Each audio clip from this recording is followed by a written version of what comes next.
Hello everyone, Silent here and welcome back to another Bedrock Edition tutorial. Today I'll be showing you how to simply and easily farm dripstone and pointed dripstone in your Minecraft worlds.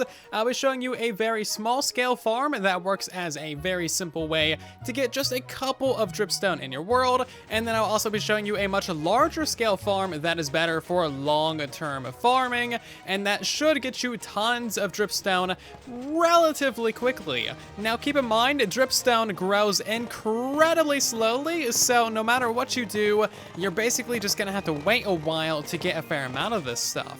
So let's check out these dripstone farms in detail, shall we? First of all, we have the very simple and straightforward one. This is likely a design that you've seen before, simply because this is like the default way of farming these.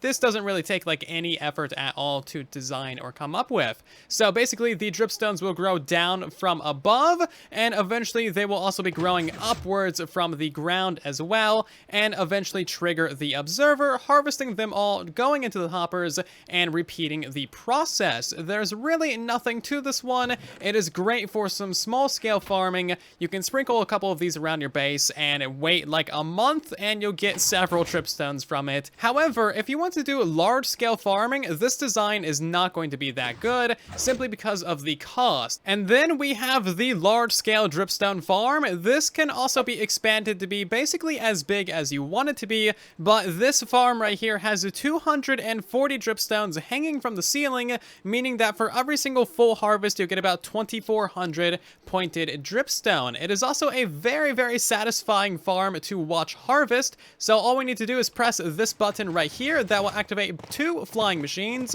one of which will be going across the top, cutting down all of those dripstones, but leaving the cedar ones on the ceiling, and then the bottom flying machine will also be going across the bottom and chopping down all of those ones as well. They'll reach the end, get shifted to the side by a block, and then chop down this final row over here, and any dripstones that are on top of the flying machines will get knocked off directly into the water streams, as you can see here. Now you will have to send the flying machines twice just to knock off all those items from the platform. If you want to, you can expand this farm and make it 2 or even 3 times as long as I have built here, and that's really what you want to do. Because the dripstones have a very low chance of growing every single minute, you want to have as many of these things going as you possibly can. That way you just increase the odds of one of them randomly growing. It is a very terrible thing to farm, but this is the best way to do it, really. So you might be wondering, what are the rates of this farm? And it's not great. You'll get about 52 per hour under simulated conditions. I set the random tick speed to 60 for a minute, and then that should tell us about what we get in 1 hour, because that's the game running at 60 times speed. Obviously, I don't have like 20 years to sit around and wait for these things to grow, because they are so slow. Anyway, assuming that we get 50 of these per hour, it's going to take 48 hours for this entire farm to grow up, and then at that rate, you will be able to get a full harvest of this farm and get to 2,400 dripstone. So that is why you really want to make a bigger farm. If we made this thing 3 times the size, that would be like 7,200 dripstone that you can get every 2 days. Honestly, that's not actually terrible, considering that this is purely a decorative block. Before we hop into the tutorial, if you are enjoying this video, or if you just want to see a bunch more 1.17 tutorials on the channel, then consider subscribing, that way you don't miss anything, and then you'll also be helping us reach 400,000 subscribers as well. Thank you so much for that. So hopping into the tutorial for the micro dripstone farm, there's a materials listed in the description of the video if you need it, but we're going to need ourselves a 3 wide by 4 long area, and this is going to be 6 blocks above the ground and 1 block into the ground. So we're going to start off by placing a chest right there, and placing a hopper going into the side of that chest, a piston right there, an observer facing forwards, and another piston directly above it like so. We need a piece of redstone dust behind that piston, block above it, and then a redstone dust above that block like so. We want a filler block right there, and then up into the diagonal, that should be a regular dripstone block. We're going to place a temporary block above that, and then completely surround that temporary block and blocks of your choice. I'm using glass, but you can use whatever you want. And now we're going to place one piece of water on top of that dripstone block. We're also going to go ahead and surround the right side of this farm and the front of it with glass blocks too. And now we can start on the left side, so we need to have an upside down stair directly above that chest like so, and then 3 pieces of glass above it, and don't forget to place in your pointed dripstone on the ceiling right there. So that will eventually grow one day, and then once it grows a couple of times, it will activate the observer, all get harvested, and then the drops will go into your chest. Expanding this build is as simple as it sounds. You literally just build a whole bunch of these things right next to each other, and there is absolutely nothing special about it at all. All of the redstone is exactly the same, and every single one of these dripstone blocks needs to have a full water source above it. And let's hop into the tutorial for the large-scale dripstone farm, shall we? If you're interested, there's going to be a materials list down in the description of the video, and we're going to need ourselves a 28 block wide area that is 15 blocks long as well. This build is also going to go 12 blocks above the ground, and in some specific areas it's going to also go below the ground as far as 7 blocks. So make sure you have ample room to build this farm, and let's begin. So the first thing that we're going to do for our build is go ahead and place down a line of solid blocks that is 16 blocks long, and we're just going to place that directly here in this area. You want to use like stone or cobblestone or any form of full solid block that dripstones can actually grow on. We're now going to dig out another line of blocks right here, and we're going to start placing in some glazed terracotta. It has to be glazed terracotta because slime and honey don't stick to this block. You could also use obsidian if you want to, but you need a lot of this, so glazed terracotta is the way to go. We need to place in a total of 13 of these going all the way across the board, and now we have a 14 wide section of this platform. We now need to place in our next line of solid blocks and go ahead and mine this all the way forwards until this line is also 16 blocks long. So of course both of these ends over here should line up, and now you simply need to go ahead and fill in this entire thing with some glazed terracotta. It can be any color that you want to, but this is more or less the size of platform that you should have. And now we want to go to either end of this platform and mine out a couple of trenches for our item collection. So this trench on this end needs to be 2 blocks long, and it needs to go all the way to the other side of this platform, just like so. We also want to make a 3 block long trench on this side over here, so go ahead and remove all these blocks going all the way to this end of the build. On the left side trench, we're going to start installing our first flying machine, so go around and place in yourself a piece of glass right here lined up with this edge. We're then going to place in 7 honey blocks going across this build. You do need to use honey and not slime, because slime will launch all of your items and you'll start losing a ton of things. Honey, however, doesn't launch items. Anyway, we now have 7 honey blocks and 1 piece of stained glass. We're going to place in an observer facing forwards, a sticky piston right there, honey block to the side of that, a piece of glazed terracotta, a regular piston facing that piece of glazed terracotta behind that piston, a obsidian right here, and then we're going to replace these 5 blocks in these locations with some solid blocks of your choice. Place in 2 repeaters right here on 4 ticks, another repeater right there on 1 tick, solid block, and then 2 pieces of redstone dust. We also need to remove these blocks in this location right here. And now for the left side of the flying machine, we need to install 1 sticky piston right next to that repeater, like so, a piece of glazed terracotta right there, and then a honey block like so. We then want 7 honey blocks out the back side of this build, and finally a piece of glass, and that should line up with the line of regular blocks that we installed earlier. And now we need to build the return station for this flying machine, so line yourself up with this observer right here, and walk to the other side of this build. build. Once you reach the end of your glazed terracotta, we need to go forward by 4 blocks. Obviously, this trench is already 2 blocks deep, so we're going to go ahead and place in 2 leaf blocks right there, a third one right there, and then a piece of obsidian to the right of it. Place in another leaf block right there, and then you simply want an observer right there, and a sticky piston next to it like so. And this is the exact setup you should have, with these leaves lined up with that observer on the opposite side. We're now going to place some solid blocks around this thing, so place a solid block there, and in these 2 locations.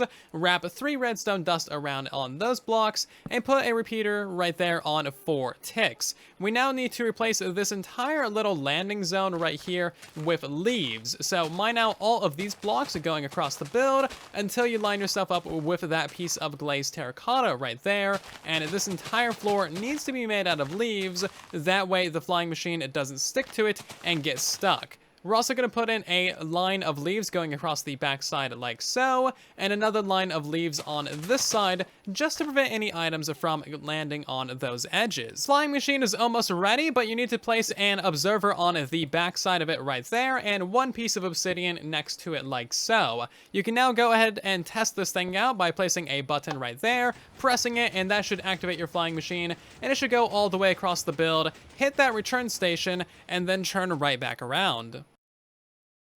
And as you can see, it gets pushed over a block, and now the right side of the flying machine is directly above these blocks. And that is really all there is to it. Your first flying machine is now done. So now that we have in our first flying machine, we need to build upwards and install the roof that is actually going to be growing all of your dripstones. So we need a 10 block gap between the floor and the ceiling, so start pillaring up by 10 blocks. 1, 2, 3, 4, 5, 6, 7, 8, 9, and 10, and then on the 11th block is your actual dripstone block. We can go ahead and remove all of these whenever you want to, and this platform of dripstone needs to be 16 blocks long and 15 blocks wide. It is going to be exactly the size as your lower platform, so you can basically just kind of like eyeball that from above as you are building this. Now that your roof of dripstone blocks is installed, we need to put a little border of blocks around this. You can use pretty much whatever you want, but I'm going to be using glass. That way you can see the water in there,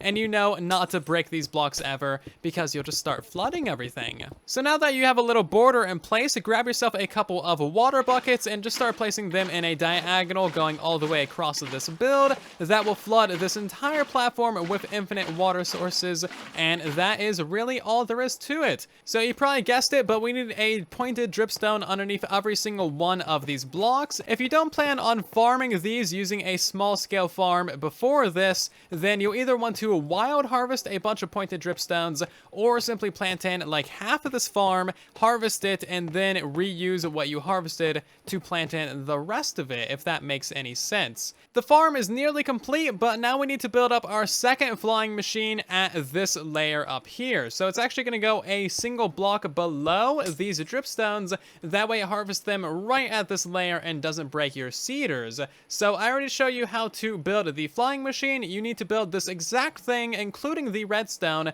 right up here at this layer. So go ahead and rewind the video if you need to, or just look at the build below you and get that built up. So that is our second flying machine installed, and that's really all there is to it. As you can see, they are lined up completely, and there is a block gap between the flying machine and the actual beginning of the farm, just to give the items area to fall down into the water streams.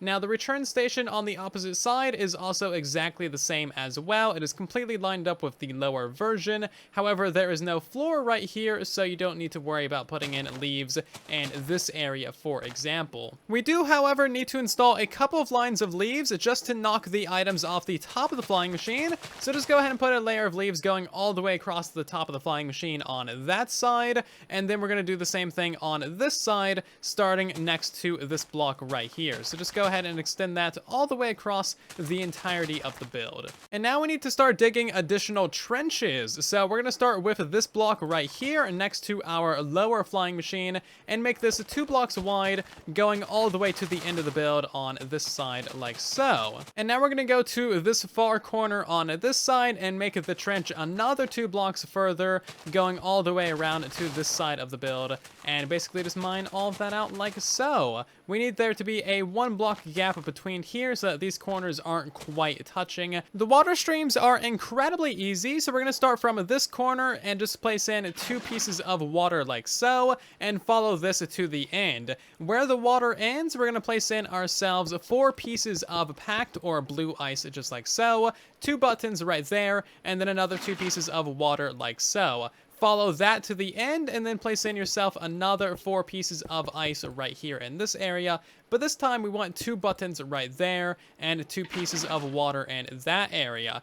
Follow this to its end just like so, except for this time we're actually going to go down a layer. We can't have any gaps in the water stream on this side, otherwise we would lose items that the flying machine pushes off on this end. So we're going to dig this down, going basically all the way across this end of the build. So go ahead and remove that layer of blocks, and now we're going to go ahead and place in ourselves another water source right there, just the one. Wait for that to flow to the edges, and now you want to mine out another layer of blocks in this trench, going all the way across the build yet again. Now that your trench is 3 blocks deep, we need to place in ourselves 1 water source right there. That'll go all the way around the corner, and now we're going to place in our 4 pieces of packed ice right here on the edges, our 2 buttons, and finally place in your final 2 water sources for that side. That is most of your water stream item collection done, but now we need to work on this area right here. The first thing that we need to do for this area is go ahead and place in ourselves a line of leaves lined up with this obsidian, and we're just going to bring that all the way across the build. That way none of our water flows into this zone over here.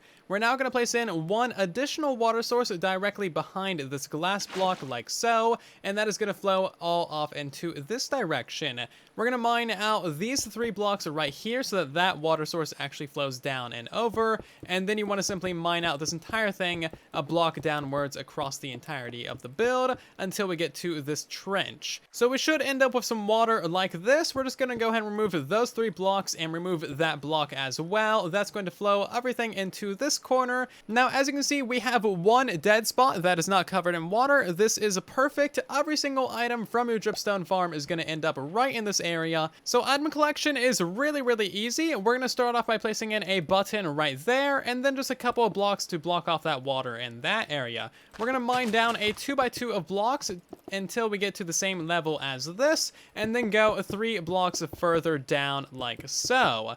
Go ahead and mine out this little area right here, and place in yourself a double chest like so. Go around the backside, crouch, and place in 2 hoppers into the backside of that, 2 hoppers downwards into it, and then 2 hoppers into the backsides of those hoppers like so. That is going to create a 4 times speed item storage system, and that should be enough speed to actually pick up all of your dripstone and put it into a chest before any of it despawns. This water stream needs to be fairly precise, that way your hoppers don't get overloaded. So we're going to go ahead and break the 2 blocks that we have on the left up here. That is going to let the water flow in right here. Place in another solid block right there, and then simply remove that button, and this will ensure that none of your items ever get stuck anywhere in the water streams, and then they'll also all get thoroughly distributed between these 2 hoppers right here. Keep in mind, if you do a full harvest of this farm, you're going to get 2,400 items into a single area, and that is very hard for hoppers to keep up with, so you might want to consider just coming over here and actually physically picking them up yourself if you do a full harvest of this farm.